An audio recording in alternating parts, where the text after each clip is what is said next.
Good morning. Welcome everyone to the Newport Car Museum.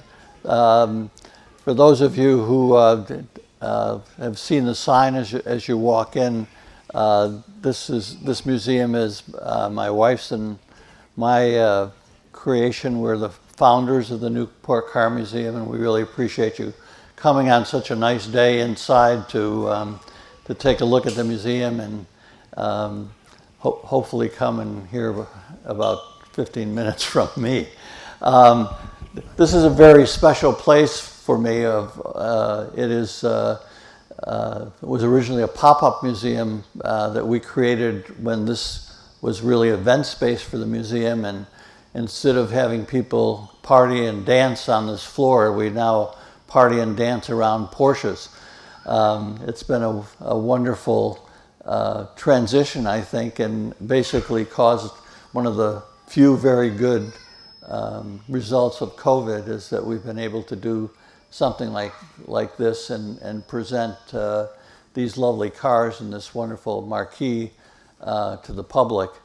It's special because, like many of the automobiles in the museum, it's a tribute to one human being who created this marquee. You know, we have Ford and Ferrari and Lamborghini and Bugatti and all those individuals who created their own cars. Well, this one is a dedication to Ferdinand Porsche, who was always a mainstay in the history of wonderful cars.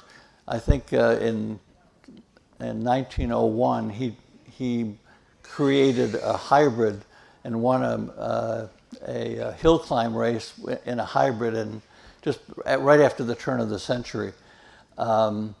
He was obviously responsible for the Volkswagen Beetle in 1931, and was involved in designing all of those auto union cars, which were just unbeatable just before the Second World War. Amazing engineer, and obviously carried on his interest in cars and prowess in building wonderful cars, and in 1948 started the Porsche Motor Company with these little 356s with stolen Volkswagen engines that had about 40 horsepower, and it was a very difficult time, obviously, to get industrial products in Europe right after the Second World War, but through some ingenious efforts, he started the car company, and in the early 50s started designing his own engines and wasn't stealing engines out of Volkswagens anymore. The first creation really was the 959 or 356, and we have the Speedster over there, which is kind of a tribute to that era. That car was very interesting in that Porsches became too expensive in the United States, and Max Hoffman, who was the importer of Porsches, said to Ferdinand Porsche, "Well, I can't sell those cars in the U.S. because they're too expensive. You need to come up with a solution to the pricing problem, like, you know, just cut the interior components of the car and a lot of the comfort, and make it a car that we can sell for $2,995, and that was the idea and around the creation of the Porsche Speedster. Obviously, we've carried on that Speedster thing as the 911 came in 1963, was designed and came out in 1964. But as you probably have seen from our website or whatever, we now have all the Speedsters from that came out of the Porsche factory, the 89, and the black one back there is the 94, and the 2011, and the 77 car is the 2019. All of them have the same chopped windshield and owe their heritage to the little 356 speedster against the wall there. A lot of the cars in this part of the museum are 911 base, but many of them are also have an RS designation, because Porsche has always been involved from almost its inception in racing. It won its class at Le Mans in 1951 with a little 40 horsepower car. It was a 350 SL. And since that time, it's won 19 overall Le Mans championships and over 100 class championships. So its roots are really in race cars, and the RSs that we have are special cars in terms of power, in terms of handling, and engineering, and were created to not only be great track day cars, but also daily drivers. The combination of being able to drive a car during the week and have a wonderful track day has been a really hallmark of a lot of the Porsches that are here. The latest addition to this gallery is this 959, which is the first of Porsche's supercars. You know, the 40 horsepower cars were one thing, and this came out in 1987 and had 444 horsepower. It was supposed to be in a certain racing class that got disbanded, so they used it to race from Paris to Dakar in a version of this car. But it's a very special car in that it went 200 miles an hour, 444 horsepower, all-wheel drive, a lot of things that are very, very innovative and were first in the sort of the supercar category. Probably only a little over 250 of these exist. So our having one here at the museum is something very special. In fact, we have two. And we're trying to decide whether on this platform it should be a white one or a silver one. So if you have any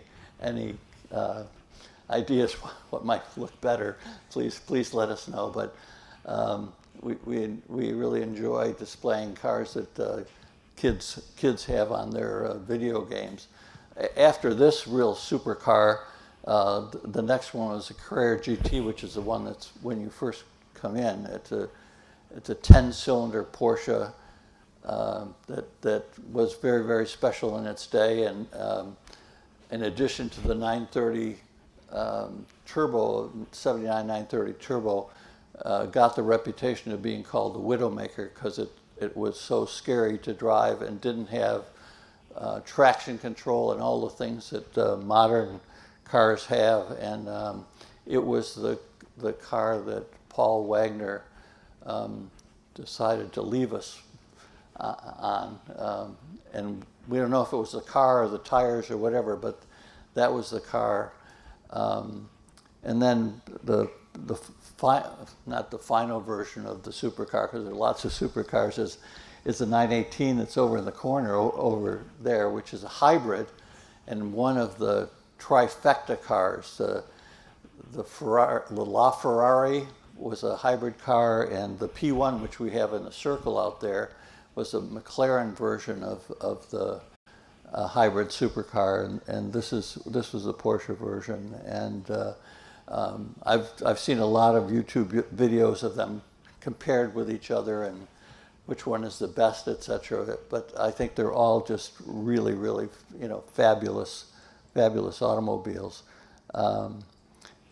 It's fun to see what man's ingenuity can do in terms of taking cars that probably are way over the edge in terms of their performance and horsepower, etc., and making them potentially daily drivers and fun and beautiful cars, obviously, to look at.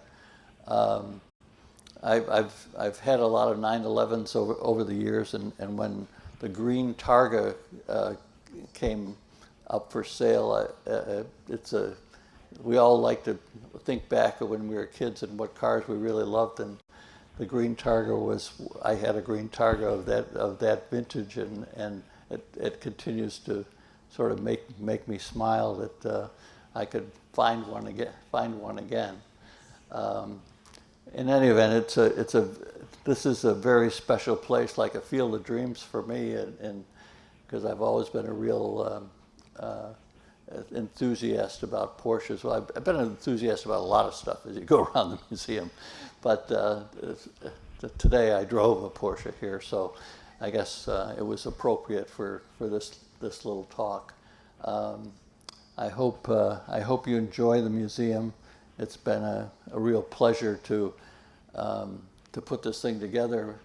Maggie and I have finally come up with a good reason for having done this, because people keep asking why did you do this museum, and the whole idea that we have is that we put smiles on people's faces, and with all the things that are going on in the world right now that don't put smiles on people's faces, when they come to the museum, between the cars and the mid-century furniture and the videos and the rock and roll music, I think it gives people a respite for what else is going on in the world. So I hope you're here and will enjoy an hour or two of just having a good time with what's here. And we have some wonderful docents who can answer a lot of your questions. If you have some about the cars and know a lot more about cars maybe than I do, but I'd be happy to also answer any questions that you have relating to this particular exhibit. I do have my brother-in-law here from Sweden who has a Porsche Speedster and a '89 Speedster as well, and he probably knows more about these cars than I do, having focused his attention on all of those things. So he's probably available to answer some questions for you as well. So without further ado, thank you so much for coming.